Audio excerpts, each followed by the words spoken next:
So I wanted to ask you, or just give us a little bit of an introduction. Yeah. My name is Shaheen Townsend. Me and my friend Jude Gunter started this club, the Cape Fear Journalism Society. Wilmington being a place we all grew up in, interviewing a journalist from Wilmington for a journalism club would be very appropriate for our very first interview. Thank you so much for coming on. Yeah, my pleasure. This will be great. Your occupation, you're an investigative journalist for WECT. Yeah, so I'm just a plain journalist. I would just say a general reporter. I've been doing it for about a year now, and I'm a multimedia journalist, so that means I shoot all my own stuff, I edit it, I write the web story, the socials, you name it. It's kind of a one-man band, we like to call it. Each morning we pitch 3 stories every single day, and that's, really? Yeah, and that's based on what we find in the local community, what's people talking about, and addressing issues that maybe don't necessarily come to light, or holding the powerful accountable. That's also a very big thing in our newsroom. So the most important question I want to ask you is, what made you want to be a journalist? Yeah, so I actually had a kind of a roundabout way of getting into journalism. I actually started at the University of South Carolina as a pre-med major, but I didn't have the passion for it. And the only other thing in my entire life that I knew that I loved, or knew that, honestly, outside validation, my teachers growing up would tell me, is that I was a good writer. And I said, you know what can I do with that? So I started writing for the school's newspaper. That was when I realized that I really loved journalism. And from then on, I switched my major. I got 2 internships following that, and both in the broadcast field. And that's when I realized I love the broadcast element, the creative, the hands-on side of things. I get that. I completely get that. Exactly, and that's where we are today. We do have a couple questions about regarding where we live, right, Wilmington. And throughout the interview, I want to ask you local and national issues, regarding journalism and what it's like to conduct work as a journalist, and what kind of problems you might encounter. So, last semester, there was a threat about a militia on the UNCW campus, and I just want to ask you, because you were the reporter for WETC, were you there on the scene when it was all going on, when the police were kind of like swarming and stuff? Yeah, so my phone was blowing up. I was just hearing it vibrate on my kitchen counter, and I walked over. I was, what's going on? I mean, of course, when you hear that many notifications going off, it can't be something good. Yeah. Of course. So I go check it, and we're hearing threats from our entire team's chat saying there's threats of a gunman on UNCW campus. And instantly that puts everyone into action mode. Fight or flight. Yeah, it's action, it's go, it's get there, it's how fast can we get a team on there? Because truthfully, that is, as much as first responders are so vital in this community, and I've had a lot of conversations with policemen, so are journalists in this respect of how everyone at home hears about what's going on is through us. Right. And so we race to the scene. One of my coworkers and our cameraman goes there, and they see the campus is flooded with police. Was it safe for you to be on campus? Like, was there did they create a border? So I can't speak to the conditions on campus because I wasn't the reporter on the scene. Okay. But I do know that whenever there is any scene, whether it be, for instance, I covered the building explosion, whether it be a shooting, whether it be this instance of UNCW, right. Wilmington Police does an excellent job at making sure everyone in the situation that has to be there is safe. Okay. So I would never Including journalists. Including journalists. I have never felt unsafe as long as WPD is there. I hide behind them a little bit, but I do feel very safe. Okay. Would you say that you have a responsibility as a journalist to highlight the potential political motivations of the quote-unquote militia that was there? Is that appropriate to talk about? Like, are you able to highlight if there was any political motivation to this threat? Yeah, I mean, as journalists, we have a very unique responsibility in holding everyone at any situation accountable. Right. And we are responsible if there is someone either from the left or right wing, we hold them accountable no matter what. As journalists, we have a responsibility to report accurately and fairly on both sides and hold the accountable when that is deemed necessary, and report the facts directly as they are given to us. But just to make sure, there was no militia, right? It was just a threat about a gunman. Correct. Okay, I got you. Yes. So just to confirm, there was no actual armed militia. It was just a threat about an armed gunman? Correct. According to the UNCW spokesperson, it was just threats of a gunman on campus. Were there any arrests made? According to UNCW, no. Okay, I got you. Do you think that if, let's say the Proud Boys actually did march on UNCW's campus, is it an appropriate form of protest if they showed up unarmed, including all the political, charge, their bias and their who they are, right? Is that an appropriate form of protest to show up on a campus? I think living in America, we all have that right to protest however we deem fit, as long as it is peaceful protest. Right. I know there's protests happening every day all across the country for all sorts of things, and I would say as long as they stay peaceful, I think every person has the right to protest. I agree. I completely agree. In August, there was an explosion at a vet center on New Center Drive, and you reported on it, correct? Yes. What is that like? Something so sudden and violent occurring. I'm pretty sure it was a man was intoxicated and he drove Correct. into the gas line. The gas line. The gas pipe outside the building. Yeah, that was a crazy day. I remember I had a very simple story originally that day. I was set off on something else. My manager called me pretty suddenly and said, "You have to go to New Center Drive, this building just exploded." And I was pretty much, I didn't think much of it because in my head, I didn't think it could be that bad. And once I drove up and I was in the gridlock traffic trying to get to this building and I saw how much smoke there was and the extent of the damage, it was truly unlike anything I'd ever seen.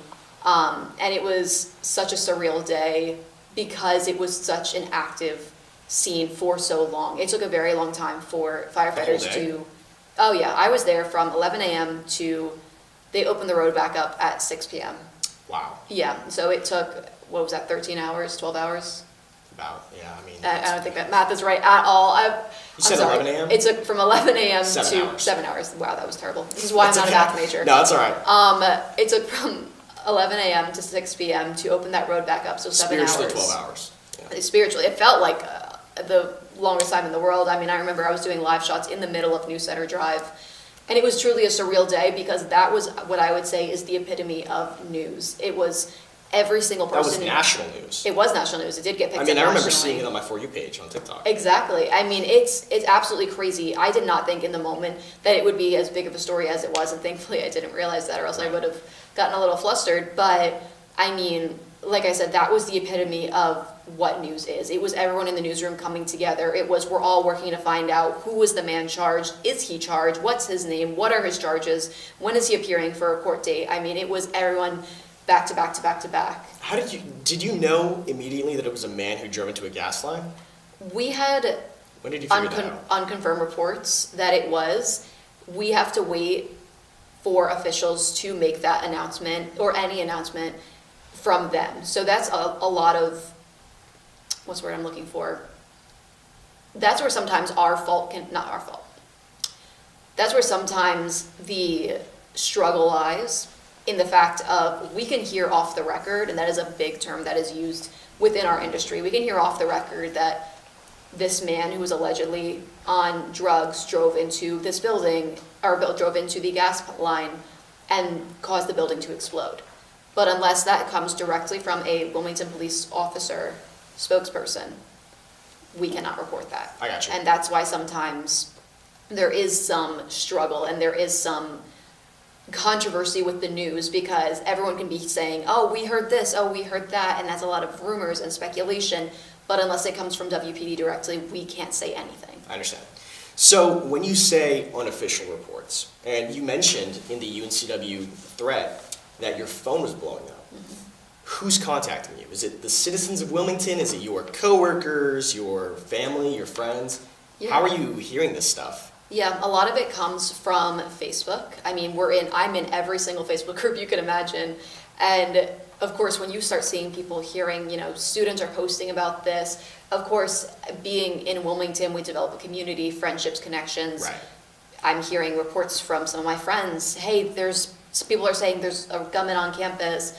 My managers are saying we have tip lines. People are calling into the newsroom. I mean... So there is a phone number? There is. I did not know that. There is. We have a direct phone number into our newsroom and an email. Okay. And so we're getting all these reports, and again, that's when we're hearing reports, let's go to the scene to check it out.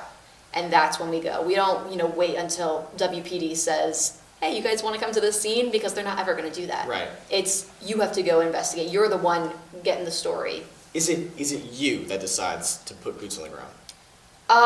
My managers. Your managers. The managers will designate which reporter goes where and when. But of course, if I am getting texts from my friends at UNCW who are saying, hey, there's reports of a gunman on campus, I'm going to go up and nudge my managers and say, we're going to want to check this out. Are you driving the van, the camera van, or are you driving your personal car? It's the news car, so it has WECT slapped on the side of it. So I like to call it, it's a driving billboard, and so it's not very discreet. That's funny. Yeah. I get what you mean. So I did want to ask you about, I would personally say that since 2020, what I've noticed is there's been a massive population spike in Wilmington. There's been a lot of people moving here, and I remember when I was little, Murrayville was like just woods, literally just woods, and it was pretty Porter's Neck existed, but Wilmington has grown in the past couple of years. Would you attribute the rise in violent crime to the rise in population? Yeah, absolutely. I mean, those two correlate, obviously. Yeah, when you put more people in a small place, when a place becomes more populated, there is an inevitable rise in crime, rise in anything related to it. I mean, it's an inevitable correlation. I got you. Would you say gang violence is becoming a major issue in Wilmington? I think it is an issue. I don't know if I would use the word major. I would just say it is an issue. As in any town. As in any town, correct. And as, like we were saying with the question before, with any population growth in a city, state, or county, there's going to be a rise in violence, whether that be gang violence, whether that be any sort of violence. I mean, of course, that's not a great topic to talk about, but I mean, it's inevitable in all aspects of the word and the concept. Yeah. I mean, that's just what happens in large groups of people. Exactly. I want you to walk me through the closest moment you've come to real retaliation, right? Whether that be legal pressure, career risk, or maybe you received a personal warning. How do you know when you cross a line as a journalist, when you report on these touchy subjects? Yeah, so when you say touchy subject, what comes to mind is the moral aspect of the job, of whether you report on X, Y, or Z. So I can think of very early in my career, I was, I believe, 3 months into my job, and I was reporting on a house fire. There was a woman who got injured in the house fire. There was a couple that lived in the house. And reporting on house fires is very typical for us. It's not anything new. We like to go to the scene, get some updated video, see if the homeowners will talk to neighbors, what happened, how crazy was it, and that sort of thing. So it wasn't an atypical subject. But when I got to the scene, I pulled up to the street, and then I saw this man walking on the street, and I said, perfect, that's my interview, that's my character.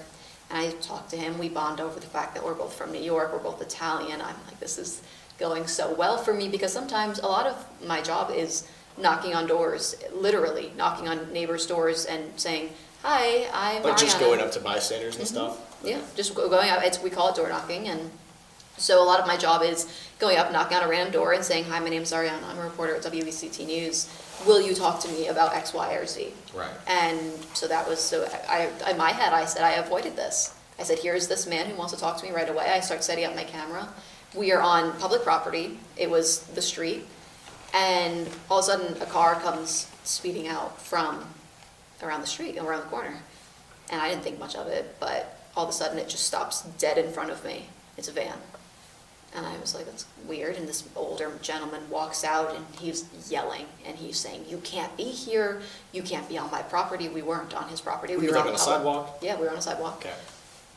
He was in my face. I would say he was about this close to me, very much in my face, saying, you need to pack all that up. You need to go away. You can't report on this. My wife was injured. You can't do this. Very shaky in his voice, very agitated, very upset. This had happened 12 hours prior, so it was not a lot of time to process. Not even, I don't think. I think it was maybe less than that. So that was definitely a time where he did eventually have me pack up all my stuff, because that's where that line was, and that is, going Yeah. back to your initial question, that is where you decipher between, Is it worth it? is it worth it? Is Right. that story worth it? And in this case, it was not, because it was doing more harm than good. And as journalists, you have to keep that in the back of your head Yeah. of, am I doing more harm than good? Or am I, frankly, going out to film someone and exploiting them in a way that doesn't need to happen? Yeah. So with this gentleman, he ended up wanting to speak to my managers, and he did get on the phone with them.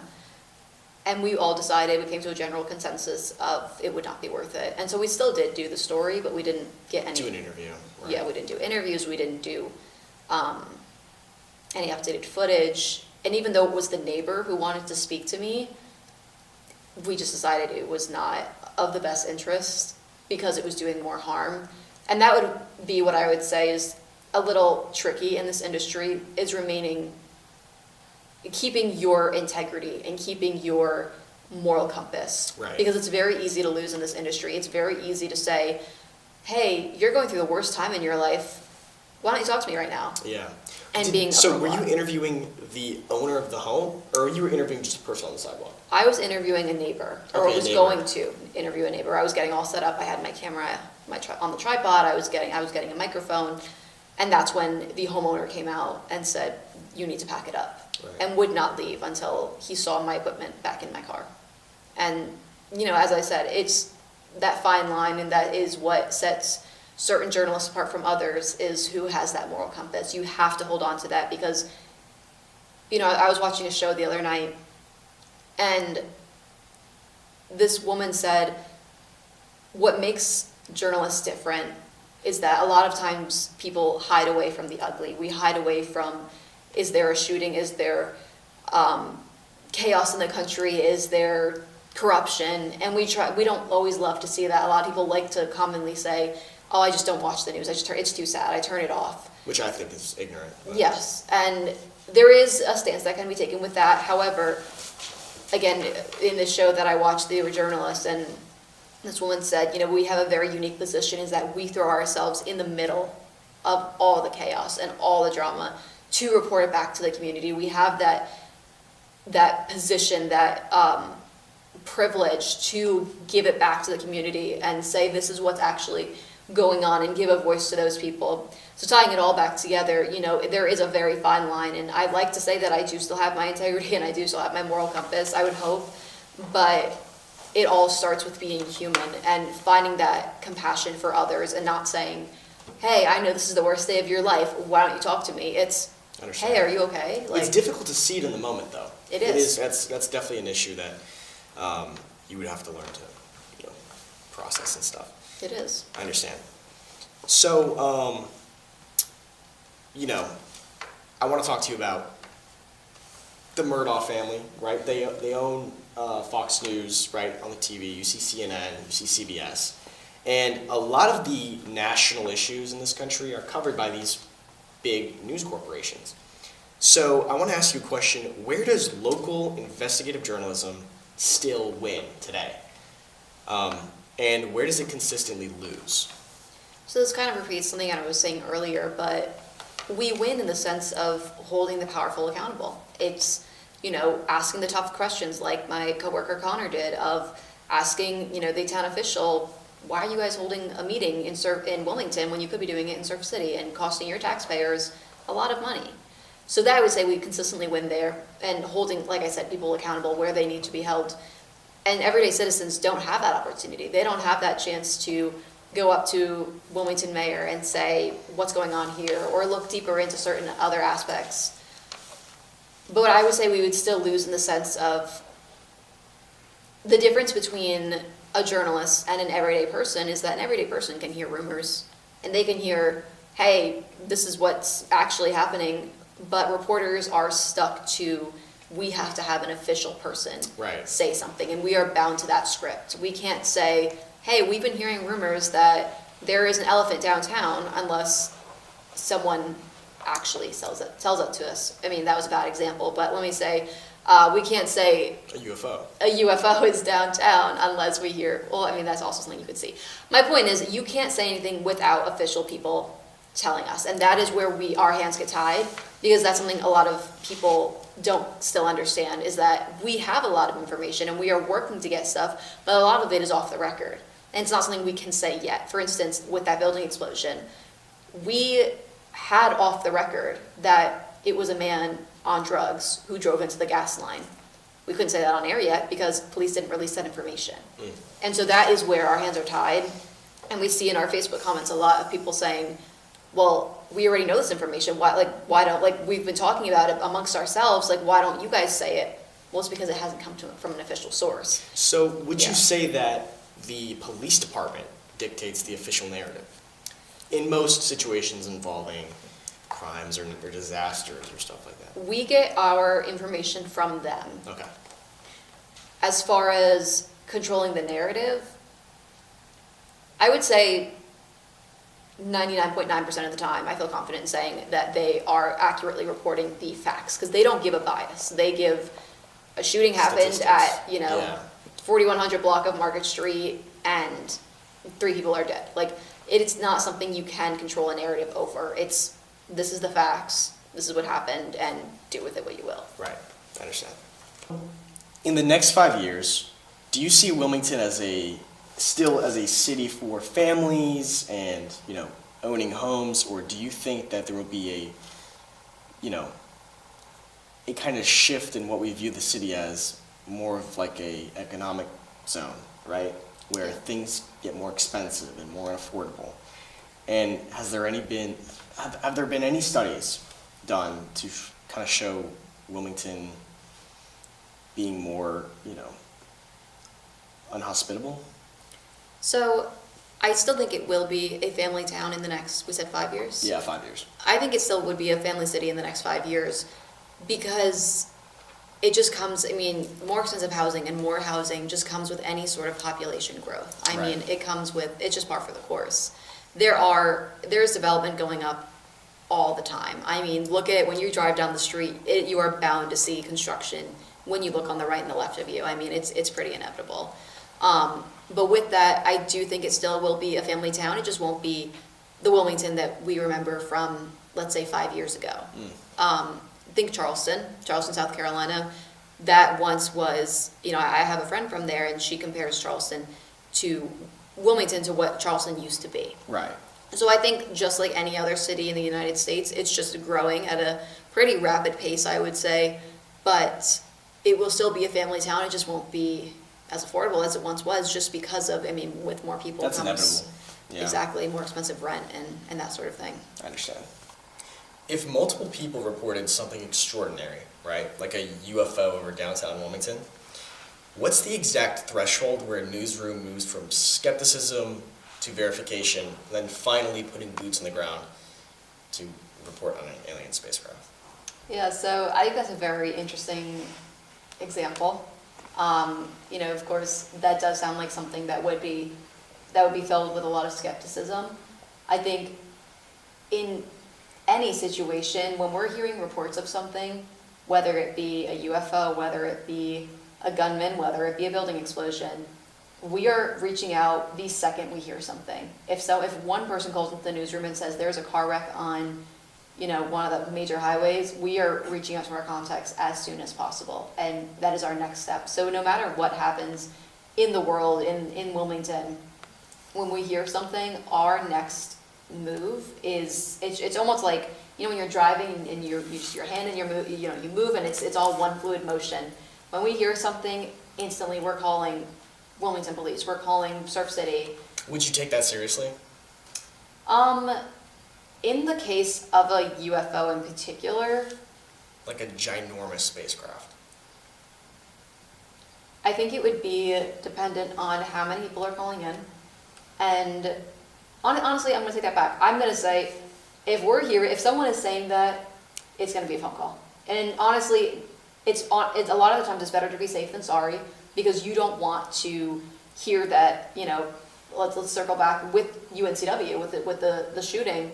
When we heard active, gunmen on campus, that was honestly almost as crazy as a UFO. You don't think college campuses and you think shooting. Of course, in the climate we are in today, unfortunately, it is a little bit more common.